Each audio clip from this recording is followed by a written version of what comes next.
Associated Foundations Training Center aboard Battleship, Iowa. It is another exciting episode of Scuttlebutt, the official podcast of the National Museum of the Surface Navy. Joining us in the studio today from right to left, my right to left, is our illustrious leader, Jonathan Williams. Hi. Award winner. The award winner. Nicely done. You do need a better nickname. The warden. The warden works. It depends on whether you're going for the institution or the organization. I go organization, but if we really want to go institution, I think warden is appropriate. I mean, actually thinking about it, I'm going to do a quick Google search. Yeah. And I'm going to see what the first thing that comes up when you search institution All right, is. so while he's doing that, we'll introduce Moran, our producer, button pusher, executive assistant, all around good person, friend of the downtrodden, uplifter of those in need. Who is, and then we have Nuts and Bolts, Mike Getcher. C, very good. At C, perhaps. And I'm Dave Camfield. I'm the tech guy, and we're going to get rolling on here as soon as our distracted leader over there, the warden, figures out what institution pulls up. An institution is an organization, establishment, foundation, society, or the like devoted to the promotion of a particular cause or program, especially one of public, educational, or charitable character. The college is the best institution of its kind, the building occupied by such an establishment. Now, if we go down to what it finds as your local institution, so if we renamed ourselves the National Institution of the Surface Navy, but what comes up first is the Federal Correctional Institutional Terminal Island. Awesome. I'm okay with that. I think both of those are clearly appropriate. We are focused on a goal, and we feel a lot like Terminal Island sometimes. This actually helps me when I'm doing like e-blasts and stuff, because then I can go for company, organization, institution. I have more nouns to choose from. Google has a thesaurus function. Word Hippo. Just saying. I love Word Hippo. Just saying. See, I'm more collective. I go for more a collective. We're a collective of mutual interested individuals. Every time you say, I was going to say, I hear the word collective and I see a red flag flying and I hear martial music. I don't know. The czar. He's the czar. Yeah. The czar. Bizarre, but yeah. Bizarre. So I'm taking these notes as we start to plan for the 2023 plan. And, of course, we're transitioning, or I won't say transitioning, that's the wrong word. We are evolving. I've gotten rid of the word transitioning. I like evolve. I like that better, evolve works better. Evolving into the National Museum of the Surface Navy from the Battleship, Iowa Museum. To be very clear, we are not repainting the name of the ship. The ship is not changing its name. But much like the USS Constitution, the Battleship, Iowa is a symbolic component of the Surface Navy. It's one of probably the easily top 3 or 4 ships ever in existence for our Surface Navy. It's the top one. Well, we believe the top one, You're but biased. I don't want to. A little bit. I don't want to knock the Constitution off of its reign. And I didn't serve on the Constitution. Arleigh Burke was also the Arleigh Burke destroyer has been transformational for the surface fleet as well. So. For all those serving today on the Arleigh Burkes. But doesn't everybody think all warships are battleships? So absolutely, they're all painted gray. Not the people wearing the uniform. Exactly. Just so we start looking at 2023 and reference back to our last episode, which was HENSA, and talking about hull preservation and hull restoration. And so I decided to present this year on what the future looks like for everybody and how do you plan it in very simple terms, and trying to simplify it as simple as we possibly can, and really looking at data of what is changing in society. And so let's face it, what we have going on in society right now is looking at the recruiting crisis. Just recently, I think all the branches started reaching into its deferred entry pool, correct? Yeah, the delayed entry pool. That's just kicking the can down the road. Which is going to cause a bigger gap as we go down the road year after year after year. And that's a very serious thing. And I see that from the Port of Los Angeles with the cargo containers and what's going on in our nation and how economically we're reliant on international trade and what's going on in our connections internationally. Us as a nation, I mean, we go to Target, every one of us, there's not a single American that's not affected by international trade. When you look at that and you tie that back into what it takes to get those items here to our shores, and being able to freely move cargo across our oceans and go back to mid 1700s, with pirates and West Indies Company and what that could look like. We've seen that in our history, in the world's history, and that can come right back. It really can. Islands in South China Sea.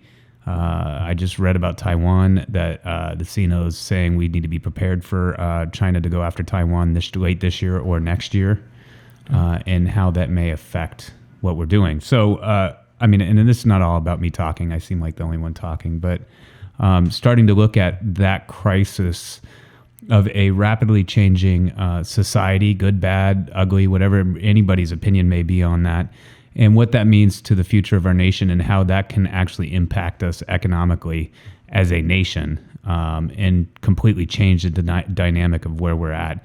And as those recruiting numbers go down, it becomes more difficult to be able to ensure those freedom of the seas, and ensure that we continue, free as a nation to be able to enjoy the things we have in life. I happen to like things in life.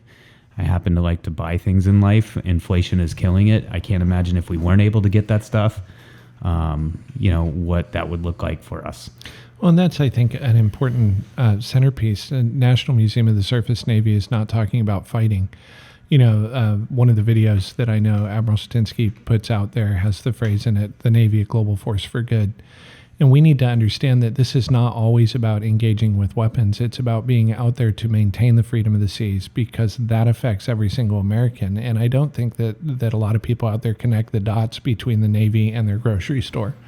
But they are absolutely related. And a humanitarian component, too. Absolutely. Well, huge. I mean, in response to worldwide disasters, they're first on the scene as well. I mean, they could deliver water, turn on power systems, to do all kinds of things to get things back up and running. I mean, really the fighting piece of it, I think, is probably 1 or 2% of what they do. I mean, the majority of what they do is really sailing across the world's ocean, making sure that we have presence, and that presence results in the ability for us to have diplomatic relations. And really, it's kind of big stick diplomacy in the sense that countries don't want to mess with you. But as we are starting to look weaker and our recruiting crisis are starting, the recruiting crisis is adding to it, our budget, budget gaps, and the challenges that our Navy and our military are facing, China and Russia and folks are starting to go, oh, now's our time to bounce onto the scene, because it looks like we can move into that position and we can control the world. Well, and the situation overseas is interesting because you had a major world power that everybody was respectful, if not fearful of, who stepped into a conflict and did not perform as expected.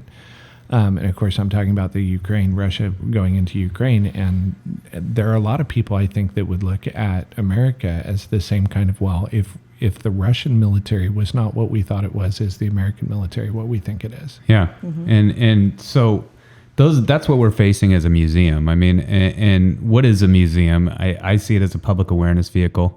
I see it as a community asset. Always have felt strongly about that, and our team has done an excellent job in positioning us as that community asset and that anchor that has really pushed along in our community a better quality of life, support and disaster response, veteran services, providing veteran services, and as we ramp that up even more in the coming months, and providing those education programs and inspirational opportunities to the kids of the future.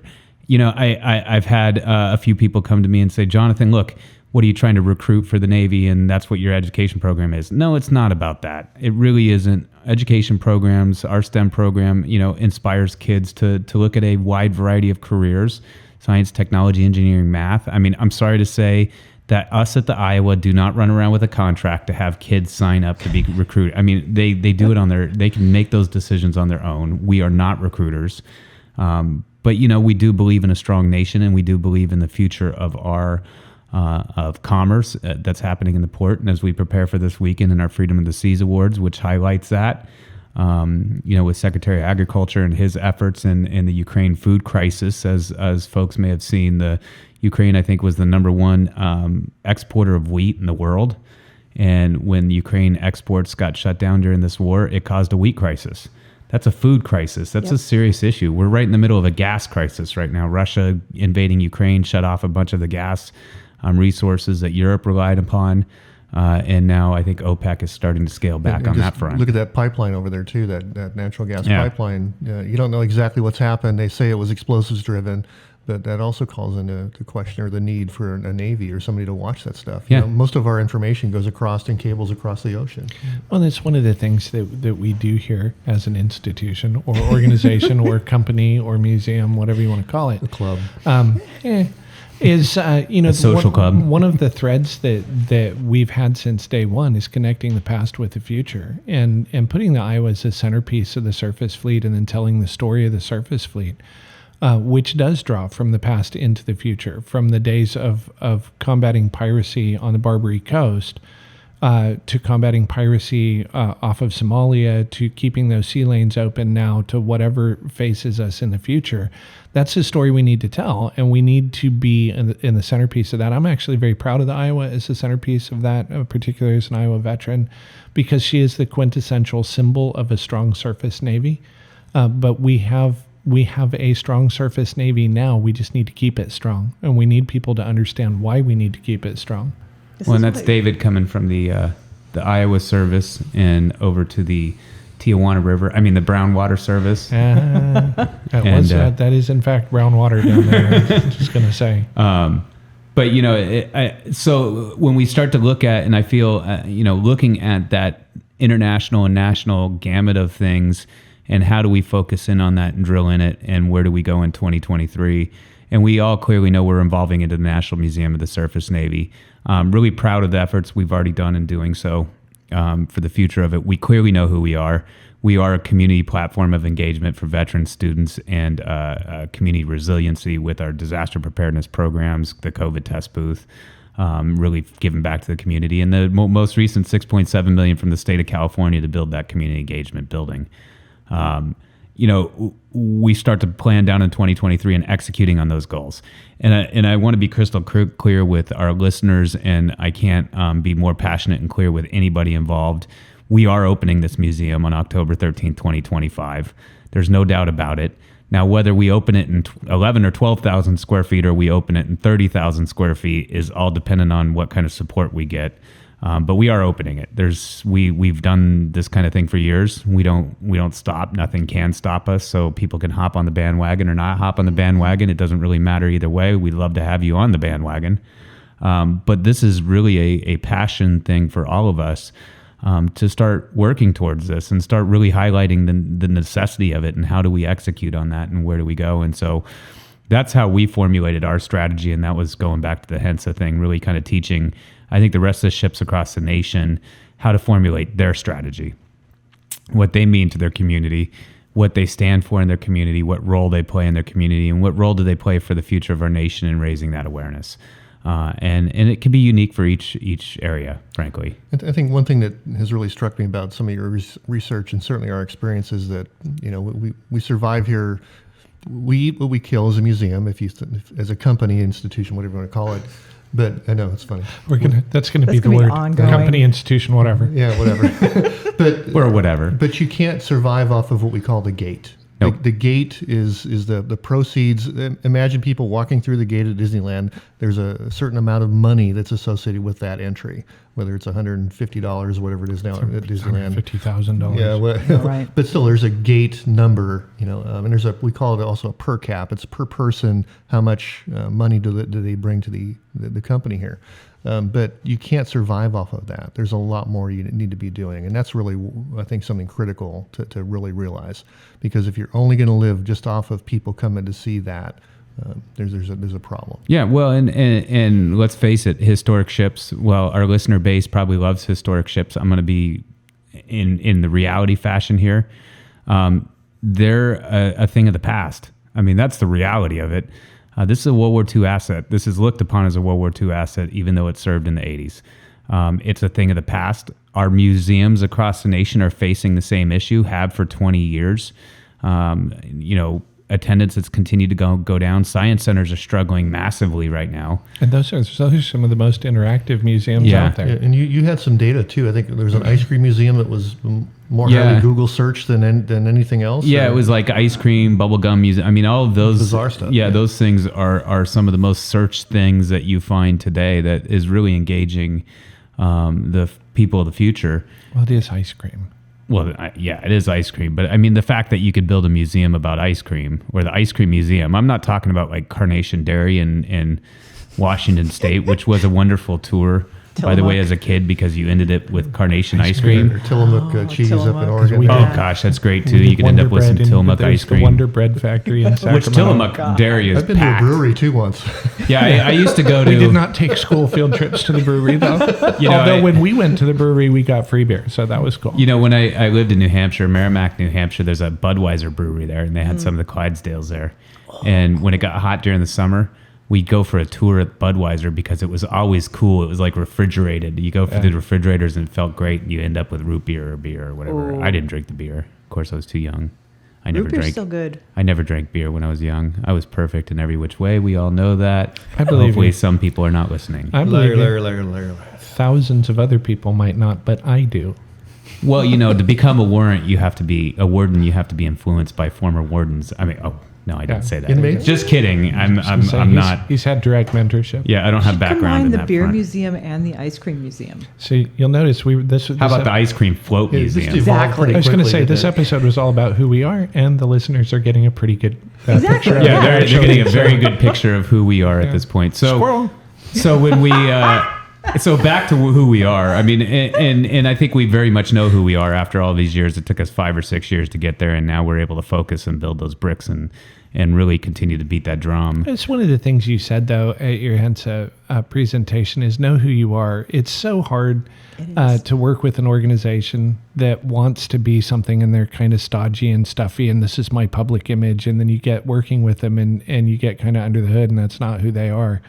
I think any organization needs to discover who they are and then have their mission grow out of that. And I think, again, under your leadership and under some of the opportunities that we've had here, that's what we've done. We have a ball doing this, but we're opening in 2025, and we're opening to tell the story of connecting the past to the future and being the centerpiece of the National Museum of the Surface Navy, to be the centerpiece of the Surface Navy's story. So when in looking at that, we decided on this museum mission, over the past 10 years, we have an amazing crew that has put in tons of time building amazing exhibits and I mean just incredible things.